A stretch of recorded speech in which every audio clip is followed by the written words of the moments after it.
This is Bob. He works long hours for minimum wage. Every week, his money comes in and goes straight back out. He lives week to week, barely getting by. Bob lives in a rundown share house with roommates who have terrible financial and lifestyle habits. They waste money. They party. They don't think about the future. And they keep trying to pressure Bob to join in. No savings, no assets, no breathing room. Bob is part of the lower class and always has been. So the real question is, how does Bob move to the middle class? How does he move up in the world? This video will take you on a short journey that we can all relate to. Bob doesn't start with motivation. He starts with something much more basic. Bob writes a simple to-do list, not because it's trendy, but because his memory is terrible. Years of fatigue, poor diet, bad sleep, horrible parental guidance growing up have made it easy for things to slip through the cracks. So this isn't about hype. It's about reducing mistakes. Bob keeps the list simple. Pay rent on time. Cook meals at home. Track weekly spending. Prep meals for the next day. Read. Nothing fancy. Nothing motivational.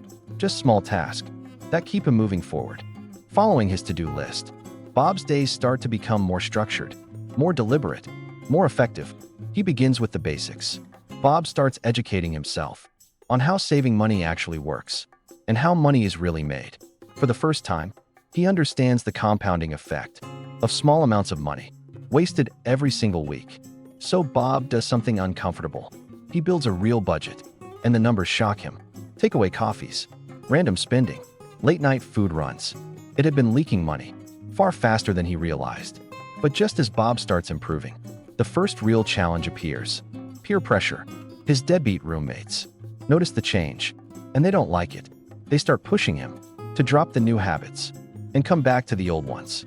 Bob's not perfect. He gives it back in his own spiteful way. Because when one person levels up, it makes everyone else uncomfortable. Now Bob starts using what he's learned. The small leaks begin to close. He stops buying 4 coffees a day. He meal preps instead of eating out. He sticks to the plan. But Bob quickly realizes something important. His environment is still working against him. His roommates keep draining his energy, distracting him, taunting him, and pressuring him to slip back into old habits. So Bob makes a hard decision. He needs to move out. He starts searching for a better living situation and finds a potential roommate. Through a local Facebook group, they meet for coffee. The new roommate is different, sensible, driven, quiet. Exactly what Bob needs.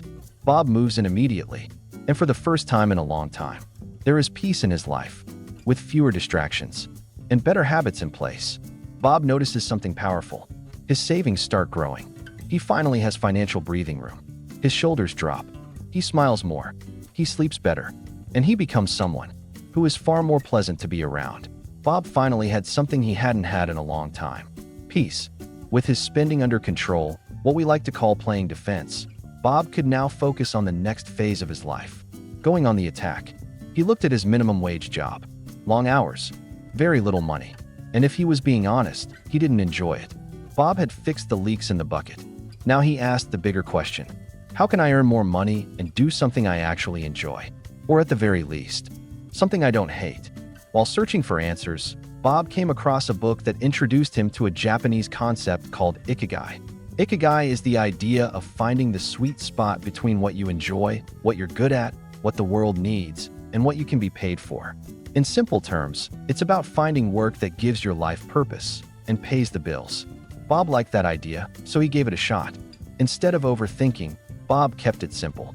He identified 3 jobs he could realistically move into right now. Jobs that would pay more, be more enjoyable, and give him room to grow. Then Bob did something most people don't do. He focused, really focused. With consistency, with effort, and with patience, Bob landed the job. Something powerful started happening. All those small habits Bob had been building started stacking. One win led to another. Good decisions began to compound, like dominoes falling in the right direction. 12 months passed. Bob now had a solid amount of savings, less financial stress, more peace of mind, and genuine happiness. For the first time in his adult life, Bob had escaped living on the poverty line. But there was still one last goal. All his life, Bob had watched property prices rise and rise and rise. He saw friends, and even himself, being priced out of the market, condemned to rent forever. No stability. Rent increases. Asking permission just to hang a picture on the wall. Waiting weeks for maintenance approvals. And worst of all, one owner decides to sell, and suddenly you have to move. Bob always knew he wanted to eliminate that stress. He wanted something of his own. So Bob did what smart people do. He sought professional advice. He researched property in his area. He ran the numbers. And after patience, after discipline, after doing the work, Bob did it. It was scary. It was a big step.